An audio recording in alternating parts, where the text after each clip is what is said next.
Mandla police ने Ayushi jewellers पर हुई डकैती का खुलासा कर दिया है।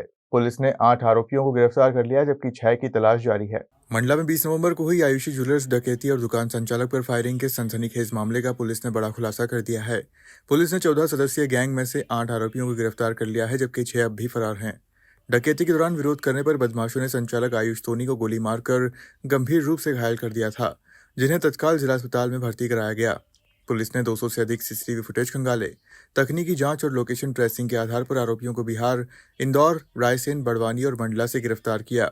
आरोपियों ने वारदात की प्लानिंग 13 नवंबर को की थी और कई बार दुकान की रैकी करने के बाद वारदात को अंजाम दिया था। परिवार के ही एक रिश्तेदार अनिल सोनी और उसके साथी रोहित भारतीया ने दुकान की जानकारी गैंग को देकर अपराध में साथ दिया। मुख्य आरोपी खालिद अंसारी सहित कई पर पहले से गंभीर अपराध दर्ज हैं।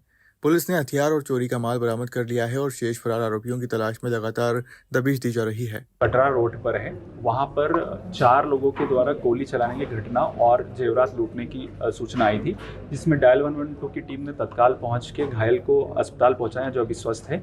और साथ ही पुलिस की टीम ने इसमें लगातार जो नाकेबंदी करी थी और सीसीटीवी फुटेजेस को चेक किया, तो इसमें पता चला कि रास्ते में जो है डकैतों ने अपना नंबर प्लेट चेंज कर लिया था।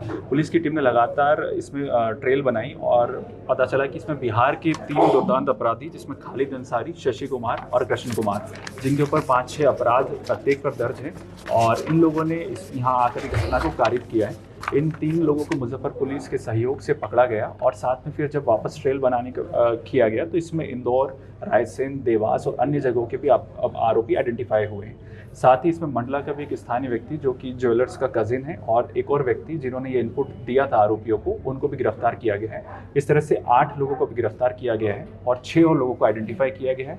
इसमें 2 वाहन जो कि अपराध में यूज़ किए गए हैं वो जब्त किए गए हैं, एक 2 व्हीलर जब्त की गई है और आरोपियों से 1.25 किलो चांदी के जेवरात और मोबाइल्स जब्त किए गए हैं। सर, ये लूट के पहले इन्होंने और कितने बार प्रयास किया, किस तरह के प्रयास किए? इसमें जो इनसे पता चला है कि 13 तारीख को भी उसमें बिहार के लोग नहीं सम्मिलित थे, प्रथम दृष्टया जो अभी तक समझ में आ रहा है। उसमें स्थानीय लोगों ने ही, जो मध्य प्रदेश के आरोपी हैं, उन्होंने उनके घर जाके भी ये करने का प्रयास किया था, पर घर वाले सतर्क थे तो उनकी सतर्कता से वो सफल नहीं हो पाए। और घटना के एक दिन पहले भी इनके आने की ये बात अभी एक ग्रुप से पता चली है कि उस दिन भी दुकान बंद हो गई थी, इसलिए घटना को ये कारित नहीं कर पाए।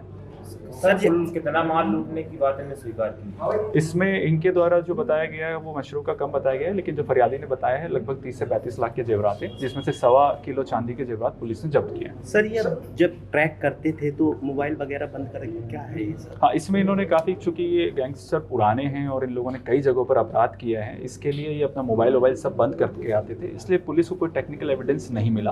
पुलिस को फील्ड में ही जाके ह्यूमन इंटेलिजेंस और साथ में सीसीटीवी फुटेजेस के आधार पर ही पुलिस को ये जानकारी मिली है। अदरवाइज इन्होंने कुछ फ़ोन बिहार में और इंदौर में ही बंद कर दिए थे और यहाँ पर कोई भी फ़ोन ये लेकर नहीं आए थे। सर, क्या नाकाबंदी के दौरान ये माल कहीं मंडला में ही छुपा के गए थे, ऐसी कुछ जानकारी? हाँ, तो जैसे कि टिकरिया और बेजाडांडी में चूंकि चेकिंग लग गई थी 20 मिनट में घटना के भीतर, तो इनको दोनों जगहों पे जब लगा कि पुलिस की टीम पकड़ सकती है तो ये लोग एक ग्रामीण क्षेत्र में चले गए और वहाँ पे इन्होंने नंबर प्लेट भी चेंज करी और साथ ही जेवरात भी जो है गाड़ के चले गए, जिसको पुलिस ने रिकवर किया। सर, इसमें अलग अलग स्टेट, अलग अलग जिलों के लोग शामिल हैं? क्योंकि ये लोग जेल में भी मिले हैं, अलग अलग जगह पे मिले हैं और अलग अलग जिलों के हैं, मतलब 6-7 अलग अलग जगहों के हैं। तो इसमें हम लोगों ने अभी जिन भी क्षेत्रों से ये गुजरे हैं, जब हमने टोल टैक्स में इनके गाड़ियाँ जहाँ जहाँ आइडेंटिफाई करी है उनको भी सूचित किया है और उनके यहाँ कहीं भी कोई पेंडिंग अपराध होगा तो उसमें भी इनको अवगत उनको करवाया गया है। और साथ ही जो शेष आरोपी अभी जब गिरफ्तार होंगे तो उनके बयानों के आधार पर भी इसमें पता करना आसान होगा कि कहाँ कहाँ पर इन्होंने घटना कारित की होगी, लेकिन पूरी संभावना है कि इन्होंने अन्य जगह भी या तो प्रयास किए होंगे या फिर ये घटना करने में सफल होंगे। सर, ये पूरा ब्लाइंड गेम था इनका,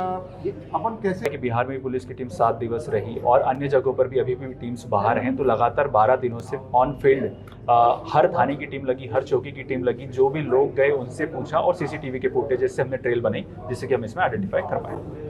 मंडला कोई टारगेट? जैसे कि मैंने आपको बताया कि एक इनपुट यहाँ से स्थानीय व्यक्ति, उसका जो कजिन है, उसने दिया था कि यहाँ पर 2 करोड़ के जेवरात हो सकते हैं, इसीलिए इतने स्तर के लोग भी इसमें सम्मिलित हो गए और ये हमेशा इस फिराक में रहते हैं क्योंकि अपराधी आदतन है कि कहीं ना कहीं इनको कोई सूचना मिल जाए। साथ ही ये भी है कि वो जो दुकान है वो नेशनल हाईवे की तरफ है और अलग से एक ज्वेलरी की शॉप है, तो वो भी इनके लगा होगा कि एक ईजी टारगेट हो सकता है। मंडला से सलीम खान की रिपोर्ट।